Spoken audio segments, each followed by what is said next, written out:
Hello students, দেখো তোমাদের যারা ক্লাস 12-এ পড়ছো, আইএসসি বোর্ড বা সিবিএসসি বোর্ড বা ওয়েস্ট বেঙ্গল বোর্ড বা যে কোনো আদার্স বোর্ড যেখানেই হোক না কেন, অথবা যারা গ্র্যাজুয়েশনে পড়ছো, একটা টপিকস কিন্তু পার্টনারশিপের ক্ষেত্রে খুব প্রবলেমেটিক হয়ে যায়। যে বিষয়টা তোমাদের বলি, একটা খুব ভালো একটা টপিকস, সেটা হচ্ছে ইন্টারেস্ট অন ড্রয়িং। তো এটা কিন্তু খুব ইম্পর্টেন্ট একটা টপিকস। কোন কোন সময় কিরকম ভাবে হয় আমি তোমাদের খুব সুন্দরভাবে আজকে কিন্তু বিষয়টাকে বলে দেবো। ইন্টারেস্ট অন ড্রয়িংস এর ক্ষেত্রে কি কি রকম ভাবে হয়, সাপোজ দেখো এক এক করে হচ্ছে বলে দিচ্ছি। নাম্বার 1 একটু দেখে নেবে, যদি দেওয়া আছে mister X withdrew Mr. X withdrew ₹300 per month, আর ইন্টারেস্ট অন ড্রয়িংস আমরা ধরে নিলাম 5%। আমরা প্রথমেই ধরে নিচ্ছি 5%। কিছু বলা নেই sir, mister X withdrew 300 per month, আর কোনো কিছু বলা নেই। ক্যালকুলেশন কিরকম হবে, 300 মাল্টিপ্লাইড বাই 12 মান্থ 5% ইন্টু 6/12।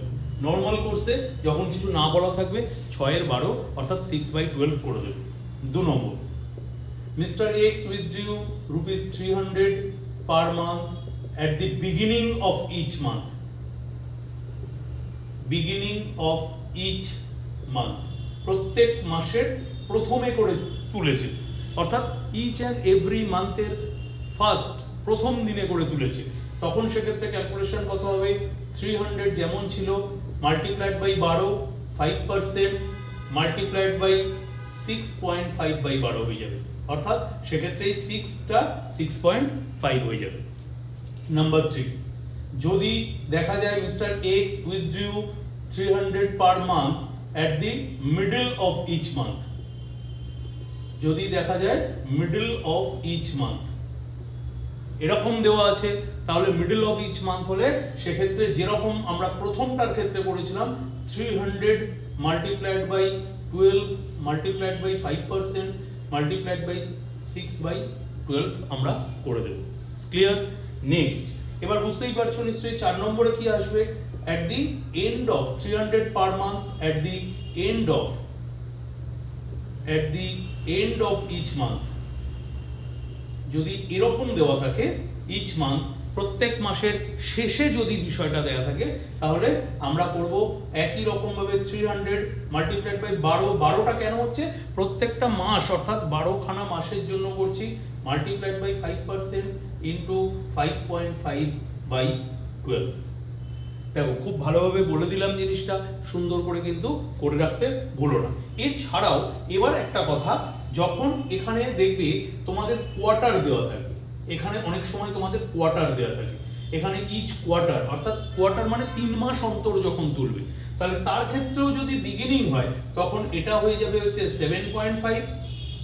যদি মিডল থাকে, ইচ কোয়ার্টারের মিডল অর্থাৎ প্রত্যেক কোয়ার্টারের মাঝখানে যদি তোলে, তাহলে এটা যেরকম 6/12 আছে 6/12। তবে একটা কথা মনে রেখো, এই কোয়ার্টারের সময় এগুলো কিন্তু 12 থাকবে না, যেহেতু বছরে 4 বার তুলবে। আমরা জানি কোয়ার্টার মানে হচ্ছে 3 মাস, তার মানে 3 4 12, 4টে কোয়ার্টার আমাদের থাকে। তো 4টে কোয়ার্টারের জন্য এটা 4 দিয়ে তখন গুণ হয়ে যাবে, এটা কিন্তু জেনে যেতে ভুলো না। তো তখন এক্ষেত্রে হচ্ছে ইচ কোয়ার্টার হয়ে যাবে, এক্ষেত্রে প্রত্যেকটা ইচ কোয়ার্টার হয়ে যাবে, আর এটা হয়ে যাবে 4.5। তাহলে বুঝতে পেরেছো নিশ্চয়ই যে কিভাবে বললাম। প্রথমটার ক্ষেত্রে হয়ে যাবে 7.5, যখনই কোয়ার্টার থাকবে তখন 7.5/12, যখন মিডল অফ ইচ কোয়ার্টার থাকবে 6/12 এবং তারপর 4.5/12।